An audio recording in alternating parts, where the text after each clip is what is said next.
Mari kita awali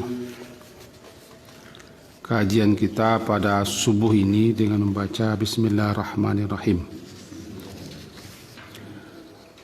Menyambung pemahaman kita terhadap surat Abasa wa Tawalla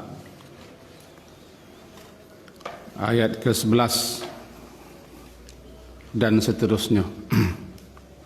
A'udzu billahi minasy syaithanir rajim. Bismillahirrahmanirrahim. Kalla innaha tadhkirah faman syaa'a dzakarah fi suhufin mukarramah marfu'atin mutahharah bi aidi safarah kiramin bararah. Qutilal insanu ma akfarah min ayyi syai'in khalaqah min nutfah khalaqahu faqaddarah thumma as-sabila yassarah thumma amatahu fa'aqbarah thumma idza syaa'a ansyarah kalla lamma yaqdi ma amara. Di dalam Al-Quran kata-kata kalla itu mempunyai sekian banyak faedah. Salah satu di antara faedah atau fungsi kalla adalah rada wa zajar wal istingkar, untuk pengingkaran sekaligus membentak dan menghardik agar jangan terulang, jangan dikerjakan dan jangan diperbuat hal yang sama. Kalla gitu. Kalla itu yang diterjemahkan orang dalam bahasa kita sekali-kali jangan. Sekali-kali jangan dan jangan sekali-sekali. Jangan sekali-kali. Itu rada, zajar dan istingkar. Mengingkari, membantah, menghardik perbuatan, tingkah, sikap agar jangan terulang dan diulangi lagi. Nah, kalau dalam ayat yang ke-11 ini, kalla innaha tazkirah, sekali-kali jangan demikian. Innaha, sesungguhnya dia adalah tazkirah, peringatan. Faman syaa'a dzakarah, maka barang siapa yang menghendaki, menginginkan, tentulah dia mengingatnya. Mari kita pahami apa ini.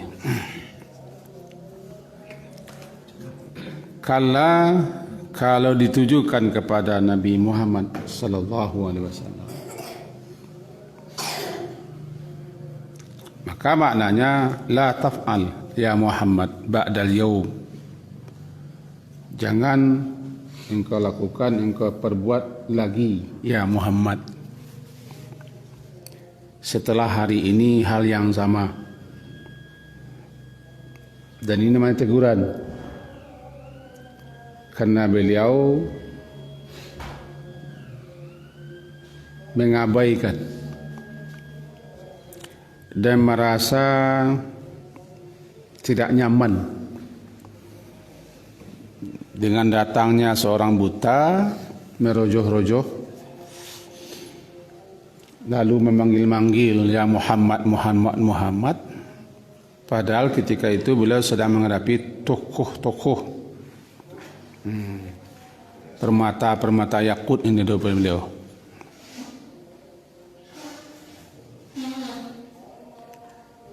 Maka beliau disapa, ditegur oleh Allah. La taf'al, sekali-kali jangan berbuat demikian itu lagi. Akanlah namanya.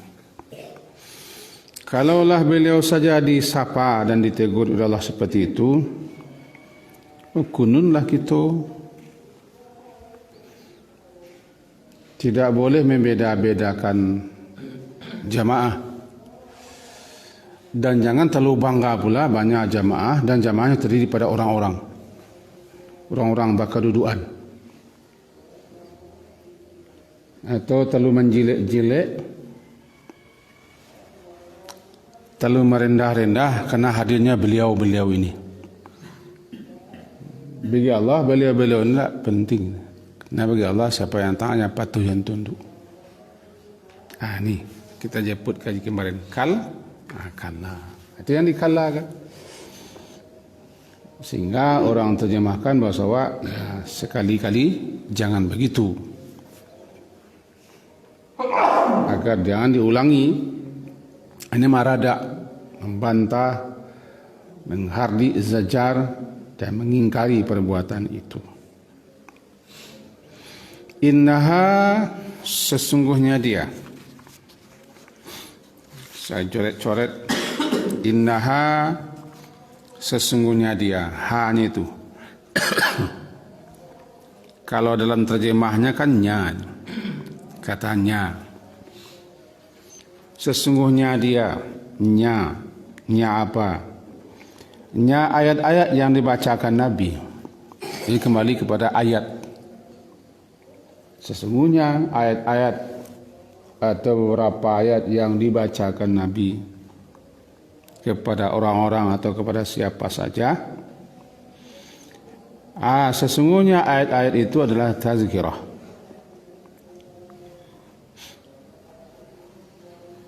Tazkirah, ya, peringatan. Karena ayat-ayat itu peringatan, maka peringatkanlah orang dengan ayat-ayat Allah. Akhir surat Qaf, salah begitunya. Fadzakir bil Qur'ani man yakhafu wa'id. Beri peringatan orang dan ingatkan orang dengan ayat-ayat Al-Quran ini, siapa saja yang takut. Di ayat-ayat inilah yang dijadikan sebagai peringatan. Sedikit atau seketik kita berhenti siko. Yang menjadi topik, yang menjadi tema, yang menjadi judul yang akan disampaikan itu ayat Al-Quran. Lalu jelaskanlah maksud tafsiran daripada Al-Quran. Bukannya kita bikin topik lalu kita masukkan ayat. Orang kalau berangkat dari Al-Quran, Quran itu menjadi topiknya, judulnya. Tapi orang kalau berangkat dari judul, ayat yang dicarinya. Kadang dicocok-cocokkan ayat, kadang-kadang tidak pas, masuk juga. Jadi kalau begitu, ayat itulah yang menjadi peringatan. Ayat itu yang dibacakan, yang disampaikan, yang diurai, dijelaskan tafsiran-tafsirannya. Apa maunya ayat? Apa kehendak ayat? Apa isi ayat? Apa petunjuk-petunjuk ayat Al-Quran? Karena ayat itu tazkirah. Bukannya kita begini, kemudian cari ayatnya, cari hadis. Kadang-kadang cocok, dicocokkan, kadang-kadang lepas, dipaskan. Kadang-kadang tajaknya orang cangkuannya, asaknya orang, ansuanya tidak pas lagi. Nah, ini kembali lagi. Innaha tazkirah. Sesungguhnya dia ayat-ayat. Karena dia kan mu'annas itu, dan bila mu'annas kembali kepada ayat. Tazkirah. Faman sya'a zakara. Faman sya'a, maka barang siapa atau siapa saja yang sya'a, ingin dia, berkehendak dia. Zakarah. dia mengingatnya. Nah, di sini ketemu lagi nya. Tadi ayat ke-11, innaha, sesungguhnya dia, sesungguhnya. Nya, dianya. Sekarang ketemu lagi ini. Ayat ke-12. Faman sya'a zakarah. Kalau kita terjemahkan, maka man, barang siapa yang sya'a, menghendaki dia, zakarah, dia memperhatikannya, mengingatnya. Nya lagi kan. Kata-katanya di sini ayat ke-12 ada dua pemahaman ulama. Kemana kembalinya? Marja'nya kemana? Yang pertama ada yang memahaminya kembali kepada Allah. Berarti maksudnya mengingatnya, mengingat Allah. Kata-katanya itu kata ganti daripada kata Allah. Setelah dikasih peringatan-peringatan, penyampaian-penyampaian, penjelasan-penjelasan, uraian-uraian kepada orang lain, maka siapa yang ingin, siapa yang suka, siapa yang mau, tentu dia akan mengingat Allah.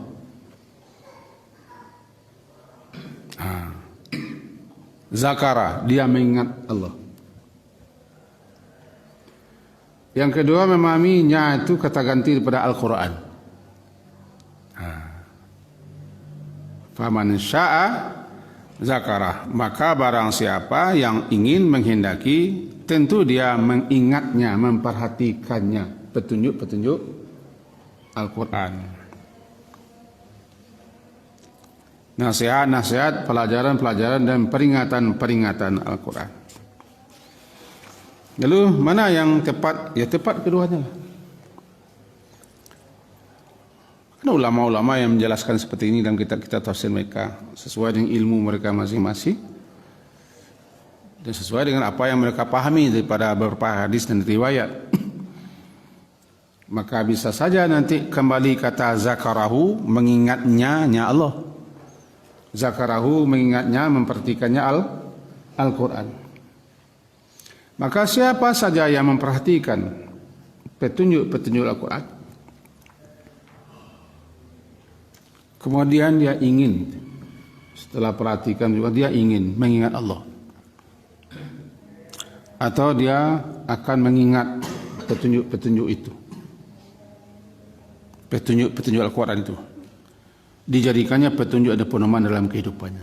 Faman sya'a zakarah. Dua ni.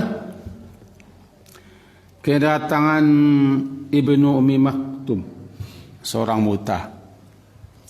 Dia ingin mendapatkan itu, mendapat tazkirah, mendapat mauizah daripada Nabi Muhammad.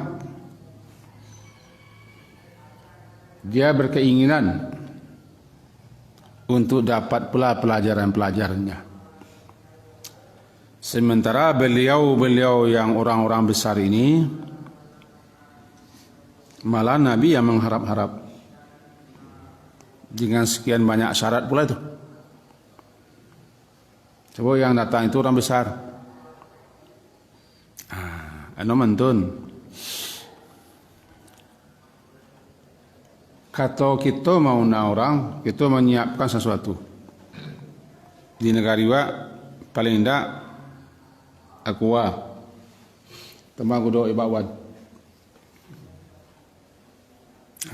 Sampai sediakan. Tapi kalau orang yang datang lain masalah. Dia datang. Tanpa kepinginnya. Coba gambar, bayangkan situasi. Tokoh-tokoh Nabi menghadapi tokoh-tokoh. Dan cile orang butuh datang merojoh-rojoh. Tokoh-tokoh orang gadang kodenya merasa tokoh, tentu harus diharagoi, dihadapi betul. Nggak tahu lo besok ingin diharapkan ada sesuatu yang diinginkan daripadanya. Itu kok jua maha kok mengalahnya. Sementara yang datang kepingin. Kalau jangan seperti itu ya Muhammad. kepada Nabi Muhammad. Jadi kata para ulama kau dalam ini itu namanya teguran, sapaan secara tidak langsung kepada Nabi. Kala, sekali-kali jangan demikian dan jangan lakukan itu lagi. Karena Al-Quran ini, ayat-ayat yang kau bacakan ini adalah tazkirah, mau'izah, tabsirah, peringatan, nasihat, penjelasan-penjelasan bagi siapa saja. Nanti setelah engkau sampaikan ayat-ayat Tuhanmu, siapa yang kepingin dia mengingat Tuhanmu atau mengingat petunjuk-petunjuk Al-Quran itu. Nah, kira begitu sambungan-sambungannya. Fi suhufin mukarramah. Fi suhufin, di dalam kitab-kitab yang mukarramah, yang dimuliakan. Ini Al-Quran, ini ayat-ayat Al-Quran berada terdapat di suhuf, kitab-kitab atau lembaran-lembaran yang dimuliakan.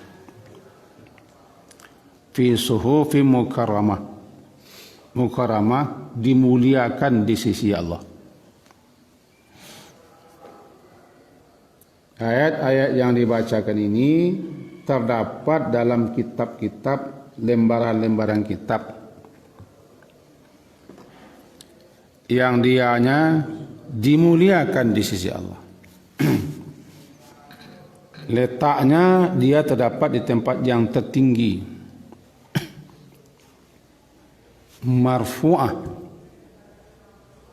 ditinggikan, mutahharah, lagi disucikan. Aiko menyalihkan kepada kita ba'abananan Al-Quran itu, bahwa ayat-ayat yang dibaca Nabi sallallahu alaihi wasallam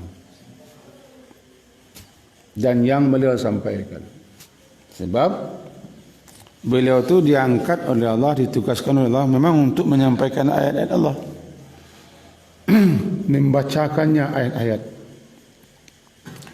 Dan yang beliau dakwahkan itu memang ayat ini, Al-Quran ini. Lalu dijalihkanlah ba'anan Al-Quran itu, ayat-ayat yang dibaca itu. Yang pertama, tazkirah.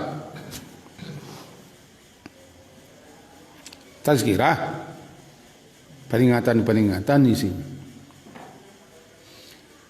Yang kedua, dia terdapat di lembaran-lembaran kitab, dimuliakan di sisi Allah. Dua, yang firman Allah, marfu'ah, ditinggikan dia, marfu'ah, ditinggikan dia.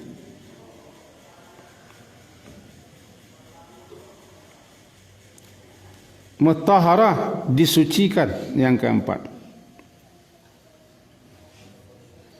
Sehingga dikatakan la yamassuhu illal mutahharun. Surah Al-Waqiah kan? Sampai Allah bersumpah tu, fala uqsimu bimawaqi'in nujum wa innahu laqasamul la ta'lamun azim. Sesungguhnya sumpah Allah itu suatu qasam, satu sumpah yang sangat agung, besar. Apa? Karena innahu laqur'anun karim, sesungguhnya yang dibacakan itu, yang diturunkan kepada Nabi Muhammad itu, yang dibacakan itulah Quran yang mulia. Disifatkan Quran itu Al-Quranul Karim. Karim apa? Mulia. Di sisi Allah. Tetapi di sisi makhluk yang kurang aja, nak mulia ini lah. Karena dulu makhluk yang kurang aja. Viral gini kan? Viral. Dilecehkannya kalimat-kalimat yang begitu mulia, isinya zikir-zikir mengingatkan kebesaran, keagungan, ketinggian, kemaesaan Allah, di banak, di tengkorak, di otaknya, disamakan dengan muka luar. Kan yo alak ini orang, tak tahu. Entah orang-orang, entah orang. Ayat-ayat dimuliakan, ditinggikan, kan?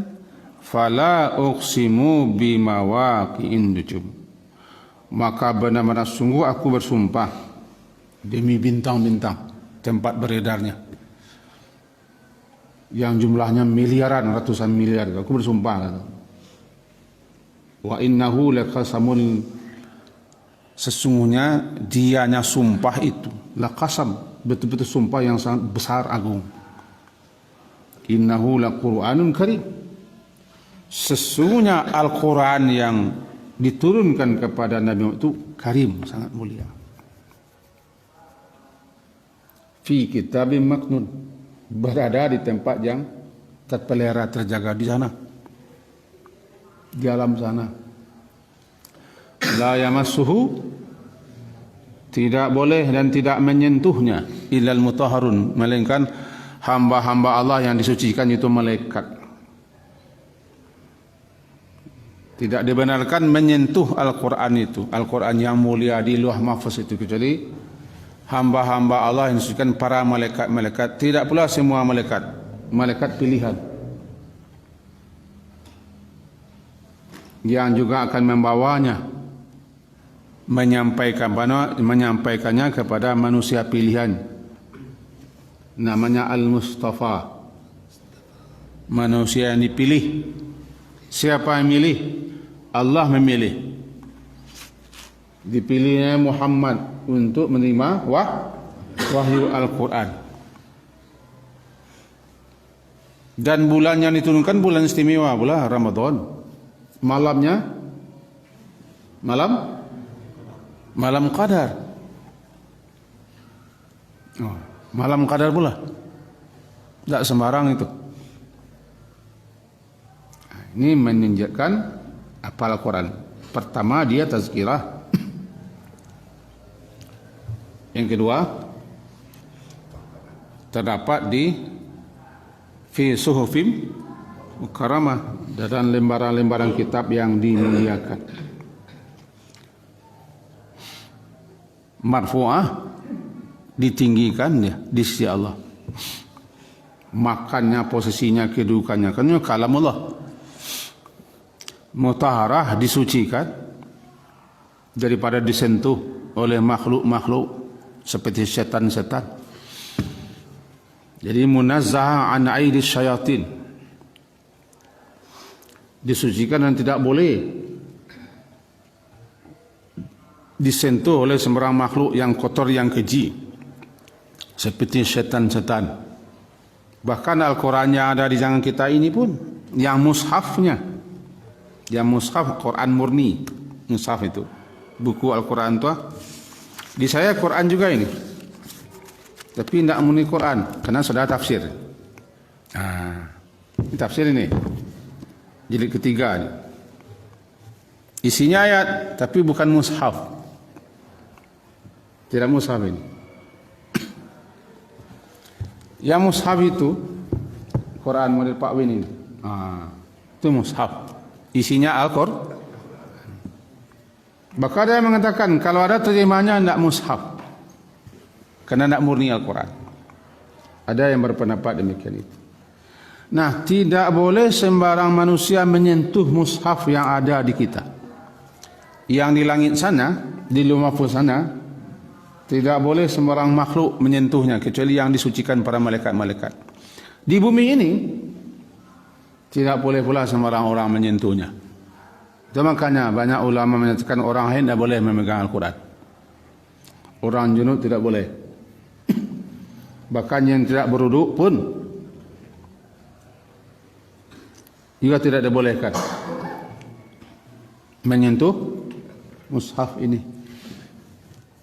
Walaupun ini masih berbeda pendapat. Sebagian mengatakan boleh, orang haid boleh megang, orang junub boleh, tidak berwuduk pun boleh membaca. Tapi demi kemuliaan Al-Quran, demi kemuliaan Quran, menghormatinya, bacalah dia dengan terlebih dulu berwuduk. Karena yang kita baca itu bukan sembarang. Janganlah sentuh langsung mushaf Al-Quran itu kalau kita tidak suci. Seperti perempuan haid, seperti orang junub, seperti perempuan nifas. Banyak ulama menganjurkan baliklah Al-Quran itu, jangan sentuh langsung, tapi baliklah dengan pakai perantara untuk menghormati, memuliakan, mengagungkan, meninggikan Al-Quran. Kan dia itu mukarramah, marfu'ah, mutahharah bi aidi safarah. Bi aidi, berada di tangan-tangan para safarah. Safarah, apa terjemahan safarah sini? Saya lihat langsung terjemahan. Di tangan para penulis. Safarah di sini katakan tangan para penulis.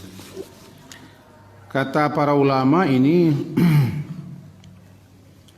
kalau penulis safarah berarti dia jamak daripada safir, penulis.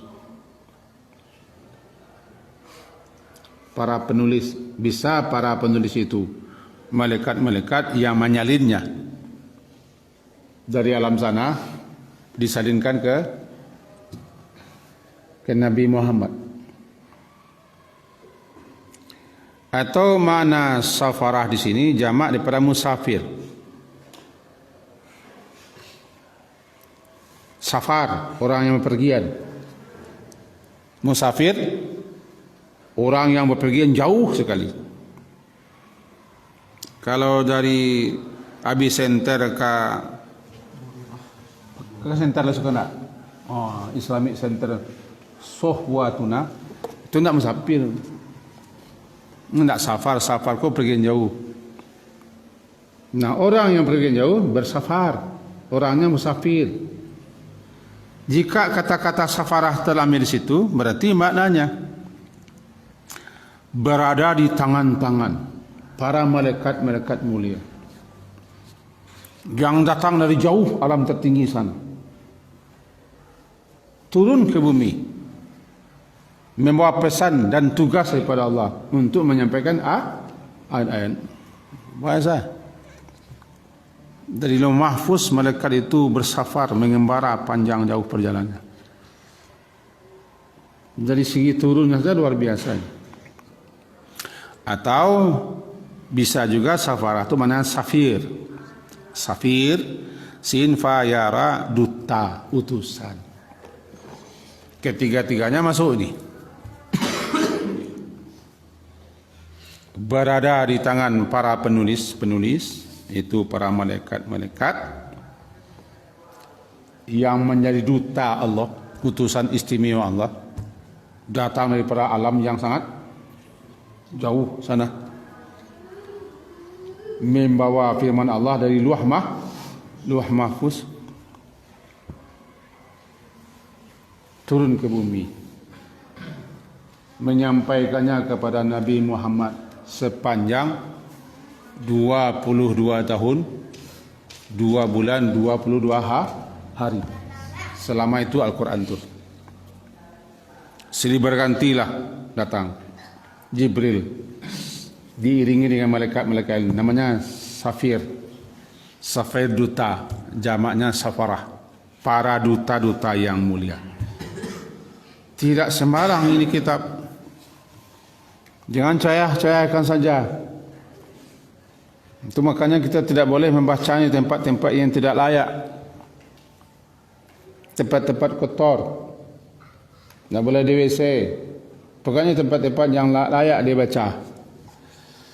Bahkan tidak boleh kita perdengarkan di tengah-tengah pasar, tidak boleh. Termasuk diperdengarkan dengan suara-suara yang tidak enak lah.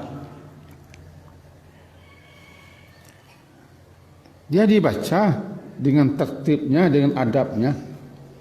Ada tempat-tempat yang disuruh kita untuk membacanya. Tidak sembarang ini. Kerana dia apa? Firman Allah Ta'ala, tazkirah. Membawanya saja adalah safarah. Kiramim. Kiram. Sedikit lagi ya. Kiram. Kiram mulia. Mulia. Malaikat-malaikat itulah makhluk-makhluk mulia. Kita ambil contoh. Wa inna alaikum lahafizin kiraman katibin. Kiramat. Malaikat-malaikat yang mulia yang kerjanya terus menulis, mencatat. Apa yang dicatatnya, apa yang tulisnya, tingkah laku, perbuatan, sikap manusia, termasuk ucap manusia yang dicatat itu oleh malaikat, kata beliau yang mulia itu.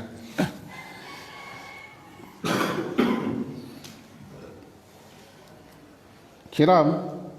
Kalau di sini dalam surah Al-Infitar itu adalah malaikat penulis amalan-amalan manusia. Kiraman katibin, malaikat yang mulia yang selalu menulis apa saja yang diperbuat oleh manusia. Termasuk yang diucapkan manusia. Di sini kiramin bararah.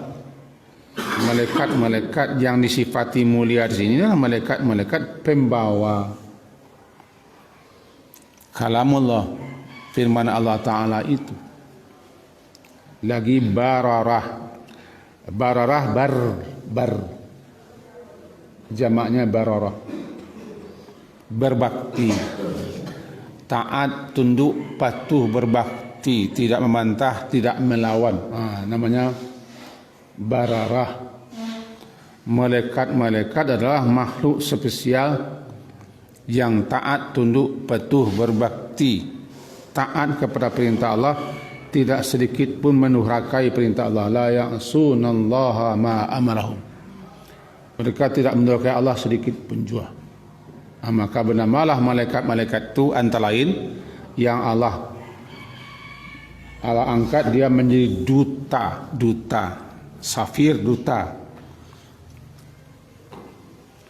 Dan dialah yang membawa wahyu kalamullah, ayat-ayat Allah itu dari alam tertinggi sana mengembara jauh. Kan jauh tu. Di atas 7 lapis langit. Bagi kita sangat jauh itu, sangat jauh. Tapi bagi malaikat, karena dia diberi kemampuan khusus, kan. Tapi kalau si kita jauh sangat. Maka bisa juga tekan safarah itulah malaikat yang musafir jauh. Kiram dia mulia itu. Lagi berbakti, datang dari jauh sana sebagai duta Allah. Yalah. Memang kutilal insanu ma akbarah. Sampai sini. Kutila, kalau begitu kata-kata kutila itu banyak artinya itu. Dibunuh juga bisa. Dilaknat juga. Tapi sini kita pilihkan kutila maknanya adalah dibinasakanlah manusia. Itu doa agar jatuhnya siksa, sanksi hukuman sehingga dia binasa. Namanya kutila. Kalau kita menjajuk, mengkuruk, atau kemuntah kaya mencelik pajak itu aku kutilan.